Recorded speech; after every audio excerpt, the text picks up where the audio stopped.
ጌታችንም በማይታበል ቃሉ ስማችሁን የጠራውን መታሰቢያችሁን ያደረገውን በዓላችሁን ያከበረውን እምርላችኋለሁ ብሏቸዋል። ከ154 በላይ አብያተ ክርስቲያናትን በኢትዮጵያ ሲያንጹ አብዛኞቹ ፍልፍል ዋሻዎች ነበሩ። ሲፈለፍሉም ደግሞ ይራዷቸው የነበሩ ሰማያውያን ቅዱሳን መላእክት ነበሩ።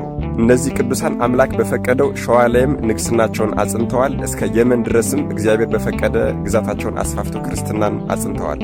ከዚያም ቅዱሱ አብርሃ በተወለደ በ52 ዓመቱ ጥቅምት 4 ቀን ሲያርፍ ወንድሙ አጽብሃ ሀገሪቱን ብቻውን ለ15 ዓመታት ካስተዳደረ በኋላ በ379 ዓመተ ምህረት በ67 ዓመቱ ጥቅምት 4 ቀን እርሱም አርፏል ማለት ነው።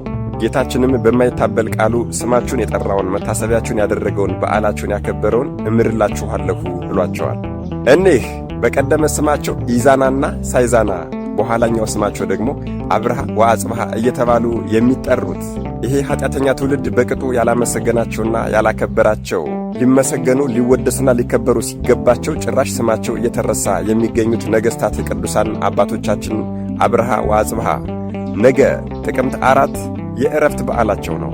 መድኃኔ ዓለም ኢየሱስ ክርስቶስ ከነዚህ ቅዱሳን መንትያ ነገሥታቶች ረድኤት፣ በረከት፣ ምልጃ፣ ቃል ኪዳን፣ ፍቅርን አይለየን። አሜን። ይቆየን።